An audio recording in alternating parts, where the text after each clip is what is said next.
अब हम बात करेंगे बच्चे सेक्स लिंकेज के बारे में। तो हमारे मॉर्गन साहब ने सेक्स लिंकेज के बारे में भी काम किया। सेक्स लिंकेज का मतलब क्या होता है, यहाँ पर किस तरह के लिंकेज के बारे में बात करने वाले हैं। यहाँ पर उस जीन के बारे में बात करोगे बच्चे जो कि सेक्स क्रोमोसोम पर पाई जाती हैं, आइदर एक्स क्रोमोसोम या फिर वाई क्रोमोसोम। तो जो जीन सेक्स क्रोमोसोम पर पाई जाती हैं उनको हम बोलते हैं ये जीन क्या हो गई, ये जीन सेक्स लिंक्ड जीन हो गई। क्या बोलेंगे उसको, कि जीन हमारी सेक्स लिंक्ड जीन है, मतलब जो जीन आपके एक्स या फिर वाई क्रोमोसोम पर प्रेजेंट हो। ठीक है, तो क्या बोलेंगे यहाँ पर, क्या देखने वाले हम, linkage of those gene which are present on sex chromosome, which are present on sex chromosome either X और वाई। ऐसे जीन को बोलोगे कि ये सेक्स लिंक्ड जीन है। ठीक है, देखिए मॉर्गन साहब ने क्या कैसे इस चीज़ की डिस्कवरी की, कैसे उनको ये रिजल्ट मिला, कैसे उनको पता चला कि ये जो जीन है वो सेक्स क्रोमोसोम पर प्रेजेंट है। तो इसके लिए उन्होंने वही ड्रोसोफिला ही अपना एक्सपेरिमेंटल मटेरियल था उनके पास। उन्होंने किस चीज़ के बारे में स्टडी किया, उसके आई कलर की इनहेरिटेंस के बारे में स्टडी किया। ड्रोसोफिला के आई कलर के बारे में, वो आई कलर कैसे इनहेरिट हो रहा है एक जनरेशन से दूसरी जनरेशन में, वो इन्होंने स्टडी किया। ठीक, और इस आई कलर की जो जीन थी बच्चे वो एक्स क्रोमोसोम पर प्रेजेंट होती है। कहाँ प्रेजेंट होती है आई कलर की जीन, एक्स क्रोमोसोम पर होती है। अब देखिए इनको क्या क्या रिजल्ट मिले और कैसे इनको पता चला नहीं कुछ तो यहाँ पर गड़बड़ है। देखिए क्या देखा इनको, तो ये जो आई कलर है बच्चे, दो तरह की आई कलर होती है ड्रोसोफिला की, रेड और व्हाइट। रेड वाला जो आई कलर है वो डोमिनेंट कैरेक्टर होता है, व्हाइट आई कलर क्या है, रेसेसिव कैरेक्टर होता है। ठीक है, अब इनको देखिए इन्होंने क्या क्या रिजल्ट देखे, क्या क्या आउटकम आया। तो इन्होंने पहला जो क्रॉस कराया उसमें क्या किया उन्होंने, जो फीमेल ली वो रेड आई वाली फीमेल ली उन्होंने। ठीक है, और मेल उन्होंने कैसा चूज किया, मेल उन्होंने चूज किया व्हाइट आई, व्हाइट आई वाला मेल लिया और रेड आई वाली फीमेल ली। और जब इन्होंने इन दोनों को क्रॉस कराया तो F1 जो उनको मिले, F1 में सारे के सारे जो ऑर्गेनिज्म थे उनकी क्या थी, रेड आई वाले ऑर्गेनिज्म दिखाई दिए उनको। सारे के सारे जो ड्रोसोफिला थी वो रेड आई वाली बनी। अब ऐसा क्यों हुआ होगा, इधर देखिए ऐसा इसलिए हुआ होगा सर, क्योंकि देखिए यहाँ पर रेड आई, रेड आई क्या होता है बताओ, बताया रेड आई डोमिनेंट फॉर्म है और आई की जीन कहाँ पर है, एक्स क्रोमोसोम पर है। देखिए सर, ये देखिए एक्स क्रोमोसोम पर प्रेजेंट है ये, तो एक्स फीमेल है तो एक्स एक्स होगा। ये देखिए डब्ल्यू प्लस, डब्ल्यू प्लस मतलब डोमिनेंट करेक्टर को शो करने के लिए प्लस से शो कर रहे हैं यहाँ पर। ठीक, तो ये क्या होगी, फीमेल हमारी, इसीलिए ये रेड आई वाली थी। ठीक है, तो ये रेड आई वाली फीमेल, रेड आई फीमेल का मतलब क्या होगा, देखो एक्स डब्ल्यू एक्स डब्ल्यू। ठीक है, वहां देखो व्हाइट आई, व्हाइट आई कैसा है बताओ, रेसेसिव कैरेक्टर है, यानी देखो मेल मेल के अंदर एक्स होता है और वाई होता है। ठीक है, तो वाई पर तो है नहीं, ये जो हमारी जीन है आई कलर वाली किस पर है, एक्स क्रोमोसोम पर है। तो देखो एक्स क्रोमोसोम पर है, तो एक्स क्रोमोसोम पर क्या होगा बताओ, डब्ल्यू। ठीक है, यहाँ पर रेसेसिव फॉर्म रखेंगे, क्यों, क्योंकि व्हाइट आई चाहिए। क्योंकि सर हमें पता है कि अगर एक भी यहाँ पर डोमिनेंट आ गया तब तो रेड आई हो जाएगा ना, क्योंकि उसका काउंटर पार्ट नहीं है यहाँ पर कोई। ठीक है, तो यानी ये मेल कैसा रहा होगा, वो एक्स, उसके एक्स क्रोमोसोम पर ये रेसेसिव वाली जीन होगी, इसीलिए उसका क्या था, व्हाइट आई था। अब बताओ अगर इस तरह के जीनोटाइप वाले को अगर आप क्रॉस कराओगे तो किस तरह के ऑर्गेनिज्म मिलेंगे आपको। देखिए सर पनेट स्क्वायर बना देते हैं इसके लिए, ये देखिए मेल इधर लिख दो और फीमेल इधर लिख दो आप। फीमेल दो तरह की गैमेट बनाएंगे, मेल का ये गैमेट हो गया। तो बताओ यहाँ पर क्या बनने वाला, बताओ ये एक्स डब्ल्यू एक्स डब्ल्यू। ठीक है, ये डब्ल्यू और ये वाई। ठीक है, ये क्या होगा बताओ, x W plus X W, और ये क्या होगा, एक्स डब्ल्यू प्लस वाई। देखो अगर एक भी डोमिनेंट वाला फॉर्म आ गया तो वो अपने आप से अपने हिसाब से एक्सप्रेशन देगा, क्योंकि सर हमें पता है कि जो रेड आई है, जो कि डब्ल्यू प्लस जो है वो रेड आई को शो करने के लिए बच्चे यहाँ पर। ठीक है, और यहाँ पर डब्ल्यू जो है वो शो कर रहा है व्हाइट आई को, और एक भी डोमिनेंट फॉर्म आ गया तो आई का कलर कैसा हो जाएगा, डोमिनेंट हो जाएगा। अब बताओ बताओ जितने भी F1 में बन रहे हैं उनकी सबकी आई रेड कलर की होगी कि नहीं होगी, एकदम होगी सर, दिख रहा है हमको, साफ साफ दिख रहा है, क्योंकि सर यहाँ पर एक डोमिनेंट फॉर्म तो सबके पास जा ही रहा है। ठीक, और इसके अलावा कोई दूसरे तरह का, इनके अलावा किसी और डिफरेंट तरह का कॉम्बिनेशन यहाँ पर बन ही नहीं सकता। पनेट स्क्वायर हम बनाते इसीलिए ताकि हमें ये पता चल जाए कि कितने तरह के जाइगोटिक कॉम्बिनेशन बन सकते हैं, वो सब हमें पता चल गया। ठीक है, यानी सही है सर, इनको देखो क्या दिखाई दिया, सारे के सारे जो हैं वो कैसे होंगे, सारे के सारे F1 में उनको कैसे दिखाई दिए सर, दे आर रेड। और उसके बाद उन्होंने क्या किया, F1 में सल्फिंग करा दी। जब उन्होंने F1 में सल्फिंग कराई तो उनको F2 का जो रेशियो है क्या मिला, वो F2 में उनको 3:1 का रेशियो मिला। ठीक है, 3:1 मतलब क्या भाई, 3 रेड और 1 वाइट। सही है, ऐसा क्यों हुआ होगा, देखो सिंपल सी बात है सर, इधर देखिए सही है कि नहीं बताओ सर। अब जितने भी F1 बने वो सारे के सारे कैसे हैं सर, सारे के सारे हेटेरो हो जाएगा, सीधा देखो सब हेटेरो हो जाएगा सर, सब हेटेरो हो जाएगा सर। ठीक है, यहाँ देखो सब हेटेरोजाइगस कंडीशन यहाँ पर है, ठीक। और मेल तो हेमीजाइगस बोलते हैं ना उसको हम, क्योंकि सर उसमें तो दूसरा एक्स होता नहीं है, तो हेमीजाइगस कंडीशन, सारे हेटेरोजाइगस कंडीशन और हेमीजाइगस, ठीक। अब यहाँ पर मेल और फीमेल लोगे तो क्या होगा, इसमें से कोई भी फीमेल उठा लो आप, कोई भी फीमेल उठाओगे यही होने वाला है सर। ये देखिए मेल उठा लो, यहाँ से मेल उठा लो, मेल क्या होगा बताओ, मेल ये होगा, ठीक है। तो जब F1 के मेल और फीमेल को उठाओगे तो यही तो मिलेगा आपको, ये फीमेल होगी F1 में और ये मेल होगा आपका। और इनको जब क्रॉस कराओगे तो बताओ क्या मिलने वाला है। यहाँ देखिए आप, ये देखो एक तरफ लिख दो, एक तरफ आप इधर मेल लिखिए और दूसरी तरफ यहाँ पर बच्चे आप फीमेल लिख दीजिए, ठीक है। और जब इसको आप क्रॉस कराओगे तो क्या मिलेगा सर, ये W प्लस और ये W प्लस वाई, और देखो ये W प्लस और ये W और वाई। समझ में आया, बताओ ये क्या होगा, ये भी रेड कलर, ये भी रेड कलर और ये भी रेड कलर, तो तीन तो क्या होंगे, रेड वाले होंगे, और एक क्या होगा, व्हाइट वाला होगा। तो हम साथ साथ पढ़ते चल रहे हैं बच्चे, ताकि हमें दिक्कत ही ना आए क्या चल रहा है, क्यों इन्होंने क्या आया होगा इनके दिमाग में, ठीक है। तो इनको क्या मिल गया, 3:1 के रेशियो मिल गया। इन्होंने अभी ये सब नहीं सोचा था, ठीक है, अभी तो अपना वो क्रॉस करा रहे थे, लेकिन हमको समझ में आ गया कि ऐसा क्यों हुआ, ठीक है। इधर आइए, तो फर्स्ट क्रॉस में क्या देखा उन्होंने, F2 में उनको 3:1 का रेशियो मिला।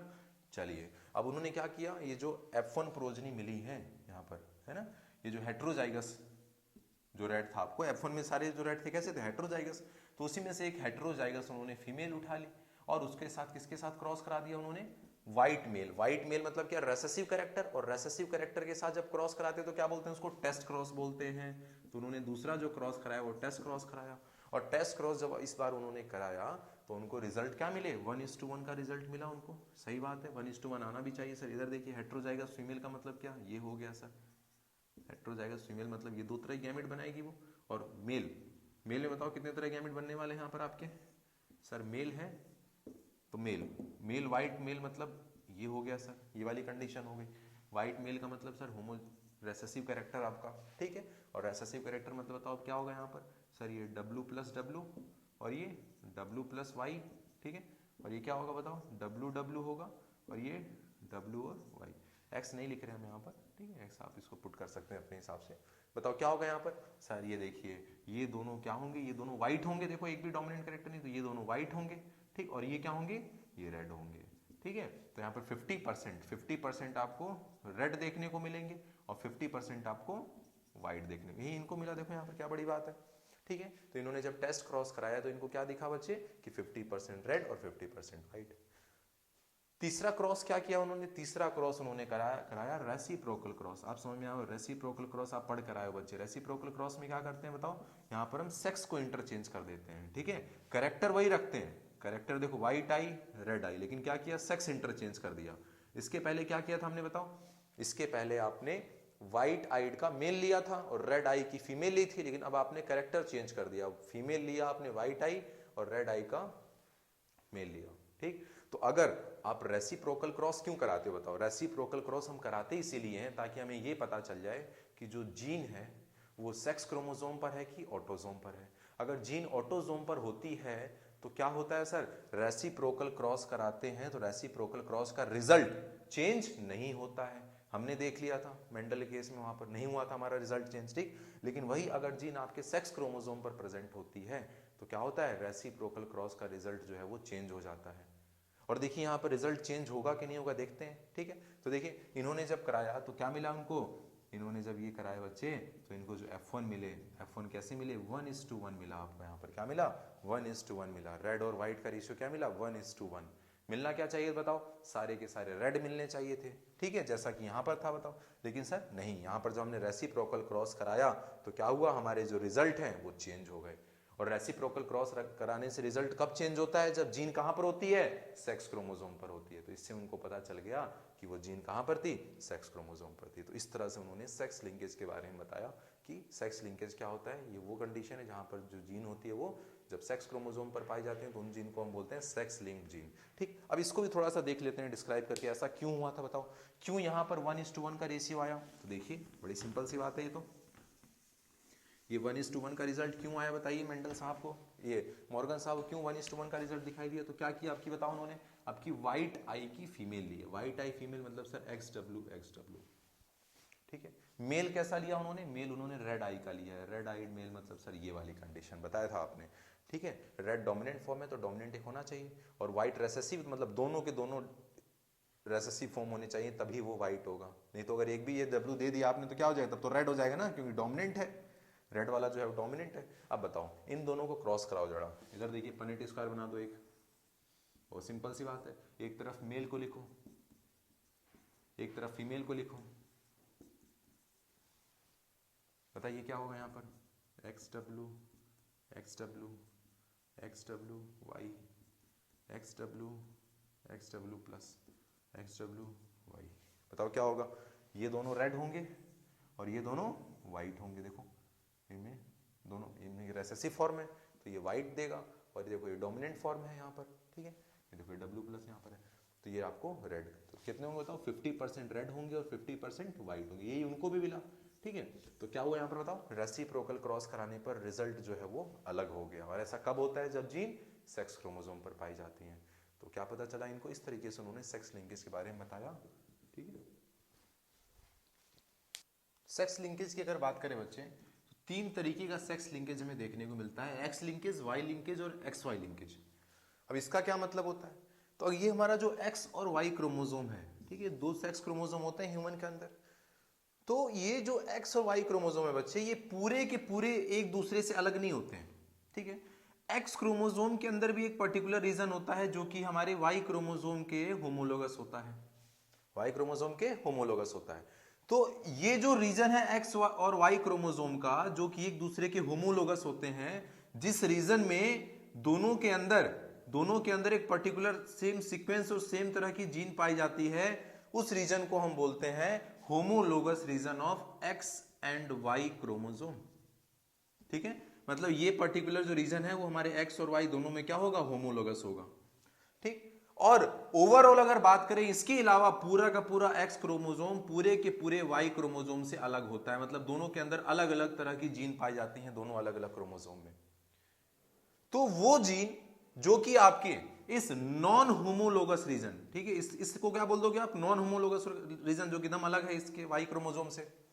तो जो जीन इस एक्स क्रोमोसोम के नॉन होमोलोगस रीजन में पाई जाती है उसको हम बोलते हैं एक्स लिंक्ड जीन, ठीक है। और वहीं अगर बात करें तो वो जीन जो कि इस वाई क्रोमोसोम के नॉन होमोलोगस रीजन में पाई जाएगी, उस जीन को बोलोगे वाई लिंक्ड जीन, क्योंकि ये जो वाई लिंक्ड जीन होंगी वो केवल और केवल वाई क्रोमोसोम पर ही होंगी, और जो एक्स लिंक्ड जीन होंगी वो केवल और केवल एक्स क्रोमोसोम पर ही होंगी। और वो जीन जो कि एक्स और वाई के होमोलोगस रीजन में पाई जाती हैं, उन जीन को हम बोलते हैं एक्स वाई लिंक्ड जीन। मतलब जो एक्स वाई लिंक्ड जीन होंगी वो एक्स क्रोमोसोम पर भी होंगी और वाई क्रोमोसोम पर भी होंगी, ठीक है। और इसी बेसिस पर हम बच्चे 3 तरह की सेक्स लिंकेज पढ़ते हैं, एक्स लिंकेज, वाई लिंकेज और एक्स वाई लिंकेज, ठीक है। और इसी के बेस पर हम कुछ डिजीज पढ़ेंगे, ठीक है, देखेंगे X link disease, Y link disease और एक्स वाई लिंक डिजीज, देखते हैं क्या होता है ये। तो क्या देखा हमने एक्स लिंकेज के बारे में, क्या देखा बच्चे, यहाँ पर linkage of those gene which are present on non homologous region of X chromosome, तो ऐसी जीन को बोलोगे कि ये एक्स लिंक्ड जीन है, ठीक है। और अगर हम बात करें तो एक्स लिंक्ड जीन की वजह से, मतलब वो जीन जो कि कहाँ प्रेजेंट है, non homologous region of X chromosome पर जो जीन पाए जाते हैं, ठीक है, इन जीन की वजह से 2 तरह के डिसऑर्डर देखने को मिलते हैं हमारे बॉडी में, एक्स लिंक्ड रेसेसिव डिसऑर्डर और एक्स लिंक्ड डोमिनेंट डिसऑर्डर। अब हम थोड़ा समझेंगे कि एक्स लिंक्ड रेसेसिव डिसऑर्डर का मतलब क्या हुआ। तो सिंपल सी बात, अगर हम ह्यूमन फीमेल की बात करें तो ह्यूमन फीमेल में देखो बच्चे 2 एक्स क्रोमोसोम पाए जाते हैं, और दोनों एक्स क्रोमोसोम में क्या हुआ कि जैसे कलर ब्लाइंडनेस और हीमोफीलिया, ये हमारे 2 डिसऑर्डर हैं जो कि एक्स लिंक्ड रेसेसिव डिसऑर्डर होते हैं।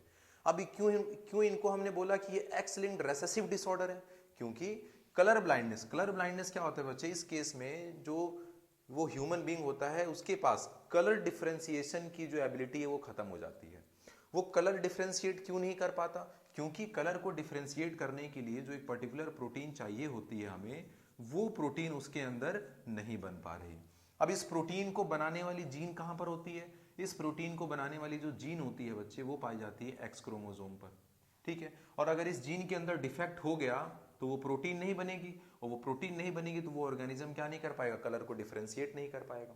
वो सिंपल सी बात है, ठीक। अब एक बात बताओ, अब हमें पता है ह्यूमन फीमेल की अगर हम बात करें तो 2 एक्स क्रोमोसोम प्रेजेंट है, और जब 2 एक्स क्रोमोसोम प्रेजेंट हैं तो मान लिया एक एक्स क्रोमोसोम वाली जीन अगर खराब हो गई, ठीक है। और वहीं अगर दूसरे एक्स क्रोमोसोम वाली जो जीन है, उस प्रोटीन को बनाने वाली जीन अगर वो नॉर्मल है तो क्या होगा, तो सर वो प्रोटीन बनाएगा, वो प्रोटीन बनाएगा तो कलर डिफरेंशिएट कर लेगा आराम से आदमी। यानी एक बात बताओ, किस केस में वो आदमी कलर ब्लाइंड होगा, जब सर उसकी दोनों एक्स क्रोमोसोम वाली जीन खराब हो जाएगी, तब जाकर वो आदमी कलर ब्लाइंड होगा। अगर एक भी एक्स क्रोमोसोम वाली जीन फंक्शनल है, काम कर रही है, तो वो क्या होगा, तो वो आदमी आराम से क्या कर सकता है, कलर डिफरेंशिएट कर सकता है। यानी ये कलर ब्लाइंडनेस कब हो रहा है सर, जब दोनों खराब हो रही है, मतलब होमोजाइगस कंडीशन में कि हेटेरोजाइगस कंडीशन में, सर होमोजाइगस कंडीशन में। ठीक है, जब होमोजाइगस कंडीशन बन रही है, जब दोनों के दोनों एक्स क्रोमोसोम की जब दोनों जीन खराब हो जा रही है, तब जाकर होमोजाइगस कंडीशन में उसको क्या हो रहा है, कलर ब्लाइंड हो रहा है। मतलब ये कलर ब्लाइंड वाली जीन अपना एक्सप्रेशन, मतलब कलर ब्लाइंडनेस कब करवा पा रही है, जब वो होमोजाइगस कंडीशन में खराब हो रही है, जब दोनों खराब हो रहे हैं। और जो होमोजाइगस कंडीशन में केवल अपने आप को एक्सप्रेस कर पाए, उसको आप क्या बोलते हो, उसको आप बोलते हो कि ये तो रेसेसिव है। क्या है, रेसेसिव है। और वहीं जो केवल जो हेट्रोजाइगस में भी अगर यही केवल एक ही जीन के खराब होने की वजह से अगर वो कलर ब्लाइंड हो जाता, तो क्या होता, तो ये हमारी कलर ब्लाइंडनेस हमारी डोमिनेंट डिसऑर्डर हो जाता। लेकिन ऐसा नहीं है, देखा अभी हमने बताया आपको मैंने। ठीक है, इसी तरह हीमोफीलिया में, इन दोनों के बारे में बहुत डिटेल में स्टडी करना है बच्चे, तो देखेंगे किस तरीके से इनहेरिट होते हैं। लेकिन हमें समझ में आ गया कि इसको हम क्यों बोलते हैं एक्स लिंक्ड रेसेसिव। क्यों रेसेसिव डिसऑर्डर है, क्योंकि डिसऑर्डर कब हो रहा है, जब दोनों एक्स क्रोमोसोम की दोनों जीन खराब हो रही है, मतलब कि होमोजाइगस कंडीशन में उसको डिजीज हो पा रही है। अगर वही एक भी अगर नॉर्मल है, मतलब कि हेट्रोजाइगस कंडीशन है, ये मतलब वो ना, एक भी नॉर्मल मतलब क्या, एक खराब एक नॉर्मल, मतलब कि हेट्रोजाइगस कंडीशन है। और हेट्रोजाइगस कंडीशन में डिजीज नहीं हो रही है, हेट्रोजाइगस कंडीशन में वो कलर ब्लाइंडनेस नहीं हो रही है उसको। ठीक है, तो ऐसे जो डिसऑर्डर होते हैं, जो होमोजाइगस कंडीशन में ही होते हैं, जिनके लिए दोनों जीन खराब हो रही है तभी वो डिसऑर्डर हो रहे हैं, तो ऐसे डिसऑर्डर को हम बोलते हैं एक्स लिंक्ड रेसेसिव डिसऑर्डर। और इस कैटेगरी में कौन कौन हमारे आते हैं, कलर ब्लाइंडनेस और हीमोफीलिया। ठीक है, जिनके बारे में बहुत डिटेल में स्टडी करनी है आगे अभी। ठीक, वहीं अगर हम बात करें, कुछ ऐसे भी डिसऑर्डर होते हैं जो एक्स लिंक्ड डोमिनेंट डिसऑर्डर होते हैं। यानी एक्स लिंक्ड डोमिनेंट डिसऑर्डर कौन से होंगे, सिंपल सी बात है सर, ये दोनों एक्स क्रोमोसोम है, अगर एक की भी जीन खराब हो गई तो क्या होगा सर, वो तुरंत वो डिसऑर्डर करा देगा। ठीक है, तो ऐसे जो डिसऑर्डर होते हैं उनको हम बोलते हैं एक्स लिंक्ड डोमिनेंट। इसमें कौन आता है कि आपका स्यूडो रिकेट्स। ठीक है, स्यूडो रिकेट्स जो आपका x linked recessive dominant disorder है। ठीक है, तो इस तरीके से हमने इसको कैटेगराइज कर दिया। ठीक है, वाई लिंकेज का मतलब क्या होता है, यहाँ पर किसके बारे में हम बात करते हैं, तो यहाँ पर हम उन जीन के बारे में बात करते हैं, linkage of those gene which are present on non homologous region of Y chromosome. हाँ सही बात है सर, जो वाई क्रोमोसोम के नॉन होमोलोगस रीजन में ही केवल पाई जाएगी जीन, उसको बोलेंगे वाई लिंक जीन। ठीक है, और यहाँ पर कौन सी ऐसी जीन है केवल जो वाई क्रोमोसोम के नॉन होमोलोगस रीजन में ही मिलेगी, यानी केवल वो वाई क्रोमोसोम पर ही मिलेगी, ऐसी कौन सी जीन है सर, तो एक हमारी SRY जीन होती है, इसको हम TDF जीन बोलते हैं। TDF मतलब testis determining factor, testis determining factor. हाँ सर, टेस्टिस डिटरमाइनिंग फैक्टर जो TDF जीन या फिर हमारी SRY जीन, इसके बारे में हमने बहुत डिटेल में स्टडी की है। कब बच्चे, हमने जब सेक्सुअल रिप्रोडक्शन इन ह्यूमन पढ़ा था, यहीं से हमारी शुरुआत हुई थी। ठीक है, और वहीं अगर हम बात करें और कौन सा डिसऑर्डर है जो कि वाई लिंक्ड है, आपका हाइपरट्राइकोसिस। मतलब हाइपरट्राइकोसिस जिस जीन की दिक्कत की वजह से होती है, वो जीन कहाँ पाई जाती है, वो जीन वाई क्रोमोसोम के नॉन होमोलोगस रीजन में पाई जाती है, यानी केवल वाई क्रोमोसोम पर ही पाई जाती है, जिसकी वजह से, जिस जीन की दिक्कत की वजह से आपकी हाइपरट्राइकोसिस हो रही है। ठीक है, तो इसको हमने बोल दिया वाई लिंकेज है डिसऑर्डर ही है। ठीक, वाई हाइपरट्राइकोसिस। वहीं हमसे पूछा जाएगा एक्स वाई लिंकेज क्या होती है, तो यहाँ पर किस जीन के बारे में बात करोगे, तो linkage of those gene which are present on homologous region of X and Y chromosome. ठीक है, जो एक्स और वाई दोनों के होमोलोगस मतलब दोनों में मिलेंगे इनकी जीन। ठीक है तो सेक्स क्रोमोसोम पर ही, लेकिन एक्स वाई दोनों पर है, तो इनको बोल दिया एक्स वाई लिंक्ड जीन। ठीक है, यहाँ पर कौन सा ऐसा डिसऑर्डर है जो कि ऐसी जीन की दिक्कत की वजह से कौन सा डिसऑर्डर होता है, जो कि होमोलोगस रीजन में पाई जाती हैं, तो जीरोडर्मा पिगमेंटोसम। ये जो डिसऑर्डर है ये हमारी एक्स वाई लिंक्ड जीन की डिसऑर्डर की वजह से हो रहा है, जीरोडर्मा पिगमेंटोसम। यहाँ पर जो हमने अभी बच्चे सेक्स लिंक डिसऑर्डर के बारे में पढ़ा है, हमारी एनसीईआरटी में इसको सेक्स लिंक डिसऑर्डर के हिसाब से नहीं बताया गया है। हम अपने एनसीईआरटी में इसको कैसे पढ़ते हैं, एक अलग हेडिंग के अंदर हमें बताया गया, इसको हम बोलते हैं मेंडेलियन डिसऑर्डर। ठीक है, ये जो हमारे कलर ब्लाइंडनेस हो गया, हीमोफीलिया हो गया, इन सबको हम क्यों मेंडेलियन डिसऑर्डर बोलते हैं बच्चे, और इनको हमने क्यों बाकी सारी डिजीज के साथ रख दिया अपनी एनसीईआरटी में।